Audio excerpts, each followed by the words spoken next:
Not very food science in me. I should be weighing this stuff out, giving out exact measurements. Hi, my name is Jade and I've worked as a food scientist in product development, and I've wondered what 4 levels would look like if there was a food scientist that also made their interpretation of the dish. So today I will be making an Americanized version of carbonara using up what cheese I have left over in my fridge. Let's get started. So here I've got some smoked pork jowl. It's the same cut as guanciale. It comes from the pig's cheek.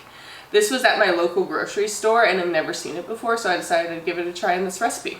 So I'm slicing this down the center, and then I'm going to dice it into cubes so the fat renders out more evenly and you've got little crispy pork jowl bits. I'm going to add a little bit of water to help render out the fat. Pork until it's very, very crispy. I'm going to leave a little bit of guanciale fat in the pan. For my pasta, I will be using spaghetti that comes from Italy. It has been extruded using a bronze die. So you've got 2 types of extruders. You got one that's metal and then one that's coated in Teflon. Teflon will create a smoother surface to the pasta as opposed to bronze, which is a metal. So bronze has a lower thermal conductivity rating, so it heats up more slowly and more evenly. And it also allows the heat that does build up to kind of disperse a lot more easily, so it doesn't heat up as fast as other metals. And when it's extruding from the die, the pasta on the outside is a little bit hot and it kind of cooks it, so whenever it's coming out of the extruder and it hits the cold air, it kind of puffs up that outside a bit and creates this little bit of a rigid texture. This will make this pasta water more starchier, as well as the little nicks and grooves in it pick up the sauce just a little bit more. Another key whenever I'm cooking pasta for carbonara is I like to use a shallow, wide pan so I can fit all the spaghetti in.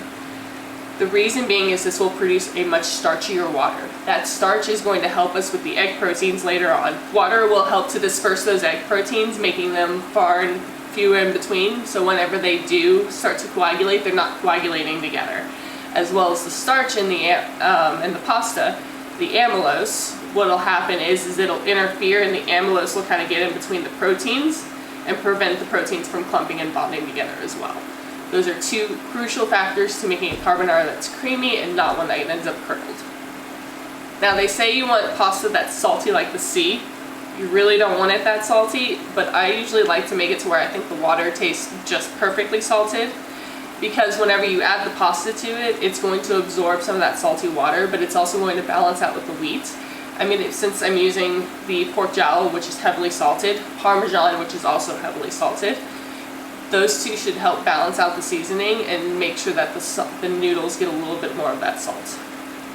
Additionally, pasta water will be added to the sauce, so don't go heavy-handed on salt. Drain pasta in there, because I'm going to leave the noodles just a bit out. Here I've got a little bit of Beecher's flagship cheese, which is a combination of cheddar and Gruyere cheeses. I'm using this over Pecorino Romano just because I don't have Pecorino on me. And I find that Pecorino, since it's a sheep's milk cheese, has a lot more tanginess to it that I'm not necessarily a fan of. I prefer kind of the rounder taste of cow's milk. But traditionally carbonara is made with Pecorino Romano. And then now I'm going to add equal parts of Parmesan cheese to this, at least by visual. And then take some of this freshly cracked black pepper and add it to the hot oil. And now time for the ingredient that makes carbonara carbonara. Because if we didn't have egg, we would just have cacio e pepe with bacon, guanciale, smoked pork jowl. And for mine, already losing it.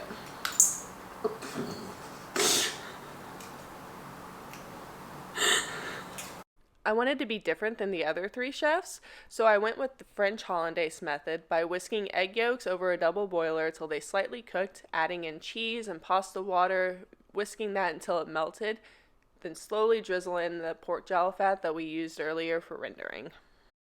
Whipping up the egg yolks really led to a light and fluffy sauce, which was very different than what I'm used to with traditional carbonara.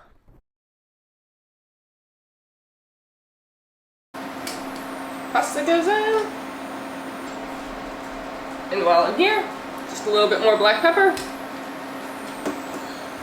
Back over the heat.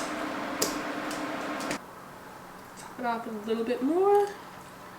Finish it with a nice little pinch of black pepper. And this is my carbonara.